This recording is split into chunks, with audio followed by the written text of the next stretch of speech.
Hi guys! In this video, I want to break down some of the positive and negative attributes of Disney's The Princess and the Frog. As someone who grew up watching it and can look at it with fresh eyes as a young adult, I thought it'd be fun to have a conversation about how we perceive the film now. So let's get to it. Limited representation, racist tropes, and princess treatment are calling. You need to take this call.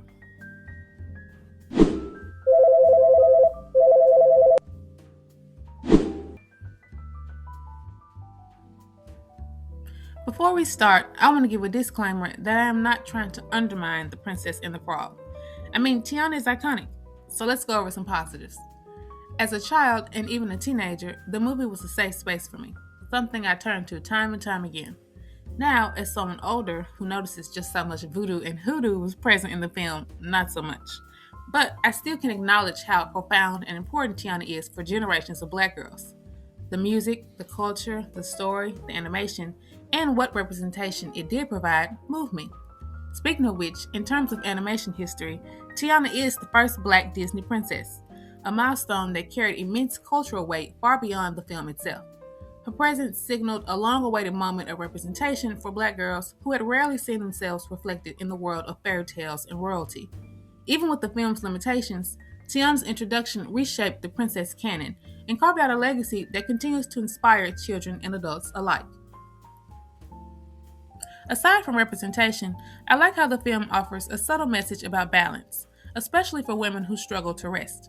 Through Tiana, we see the consequences of pouring every ounce of energy into work while neglecting joy and connection. Her determination is admirable, but it becomes clear that her single-minded focus leaves little room for the fun she deserves. The story gently suggests that ambition and rest are not opposites, and that a fulfilling life requires both. By the end, Tiana learns that dreams can be reached without sacrificing one's entire sense of self, offering a reminder to women who constantly push themselves that rest is not laziness, it's part of living fully. And of course, I'm all for this, especially in light of one of my previous videos, which covered black women's struggle to relax. Thus, I really appreciate how the film highlights the idea that a meaningful life is not sustained by labor alone, but by the relationships and moments of softness that allow individuals to feel whole. A lesson very important for black women who are often praised for their hustle and independence, but not always encouraged to be soft or to rest. Another positive, which I mentioned earlier, is the representation of culture in the film. From the music, to the dialogue, to the visuals. Oh my gosh, the visuals. They ain't down with that as far as I'm concerned. It made me love New Orleans before I knew I loved New Orleans, What's your favorite scene from the film? I think mine would be when she's standing on the balcony in Charlotte's bedroom in that beautiful blue gown, wishing on a star. Iconic princess moment. Honorable mention is when she and Naveen enter the bayou for the first time and meet Ray and Louis. I loved how they depicted the swamps, the bayou, and the Louisiana dialect.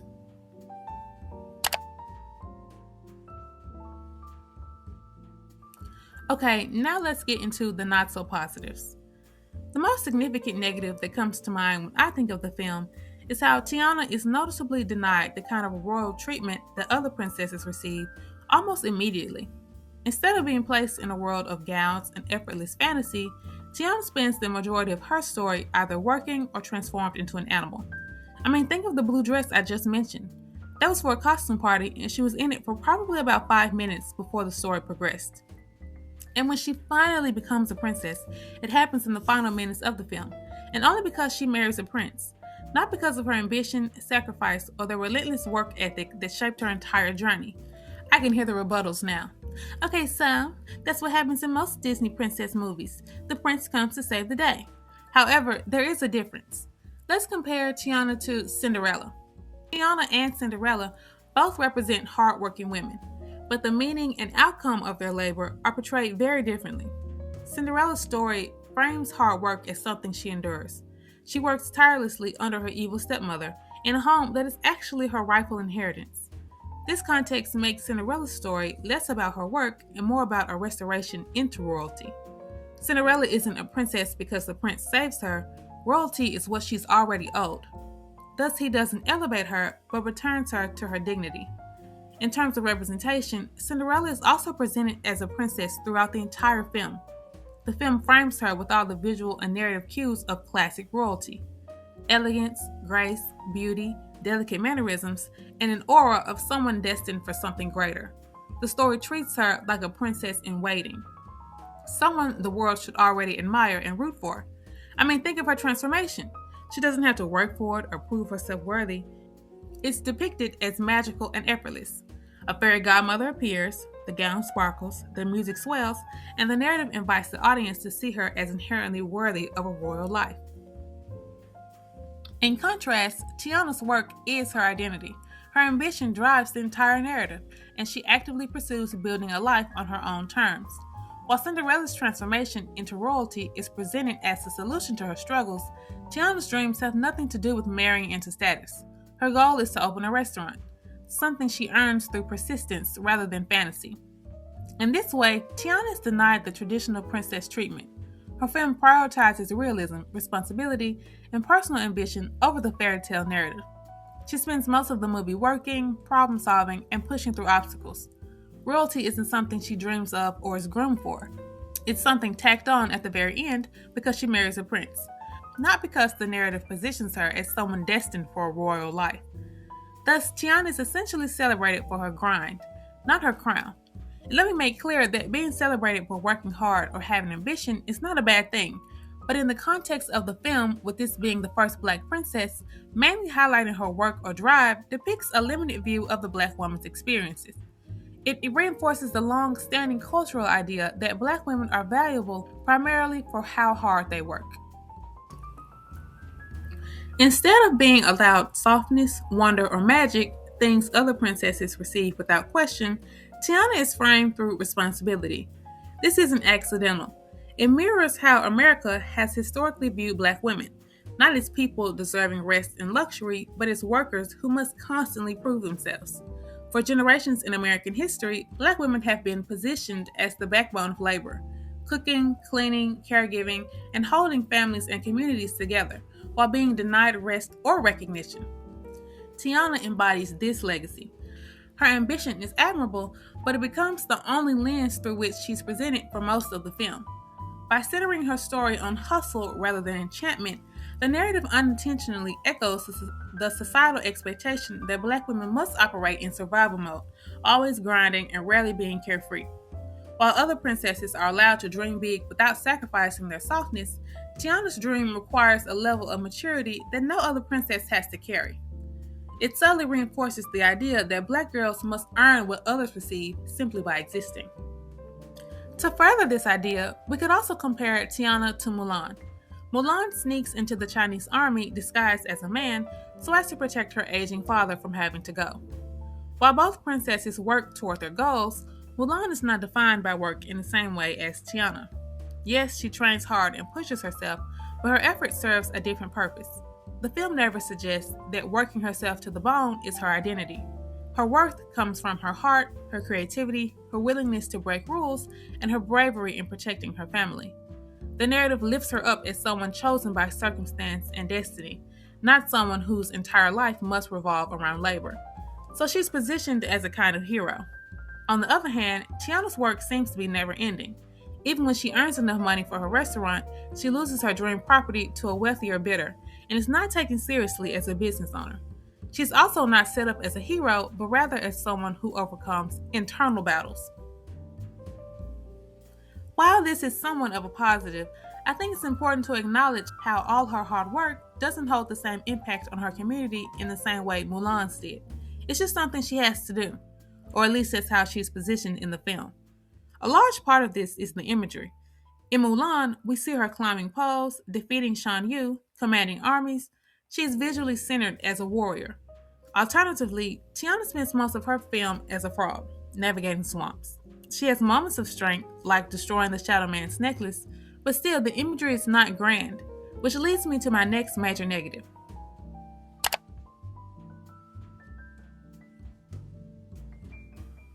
Let's talk about how Tiana is presented to us. Remember, Cinderella is presented as beautiful, dreamy, and even sings with animals, like some divine creature when we first see her as an adult. And Mulan is presented as heroic, with sweeping musical cues and dramatic shots. She's also supported by ancestors and given a dragon and cricket for sidekicks. She's shown in this lens of grandeur and purpose. On the other hand, when we first see Tiana, she is struggling to stay awake after working however many shifts and counting as a waitress. I think it's also important to mention the clear distinction between Tiana and her best friend Charlotte's living conditions. While accurate to a racist 1920s climate, it shows how even in her human form, Tiana is presented as lesser, not like a princess. Then, when she does get around the prince early in the film, it doesn't take long before she kisses him and turns into a frog.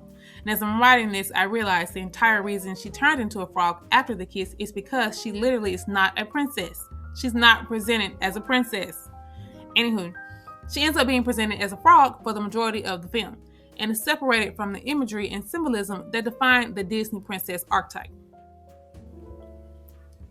In terms of princess treatment, Tiana being a frog for most of the movie limits her princess experience because it removes her from every visual and narrative element that defines what it means to be a Disney princess.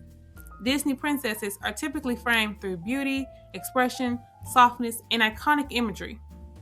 Think of the gowns, the castles, the ballrooms, and other moments where the story visually crowns them long before they ever receive the title. When Tiana becomes a frog, she loses her human face, her body language, her fashion, and the cultural identity tied to being a black woman in New Orleans. Instead of existing in magical, elevated spaces, she spends her film in mud, swamps, and survival situations that don't allow for the traditional wonder associated with princesses. This transformation prevents her from having the visual buildup that almost every other princess gets. Belle has the ballroom, Cinderella has the ball, Ariel has the shoreline transformation, Aurora has the royal cradle and castle, even Moana has the ocean, framing her as chosen. Tiana, however, is kept away from princess imagery and softness until the final minutes. For the first Black Disney princess, that absence matters. Instead of seeing a fully realized Black woman inhabiting luxury, magic, and admiration, the audience sees her spending most of her story as an animal. It unintentionally reinforces a limited portrayal. Black women can work hard, solve problems, and push through struggle, but they aren't granted the same visual royalty other princesses receive. Thus, by keeping Tiana out of her body and out of princess imagery, the film restricts how Black femininity is imagined and celebrated within the fairy tale genre.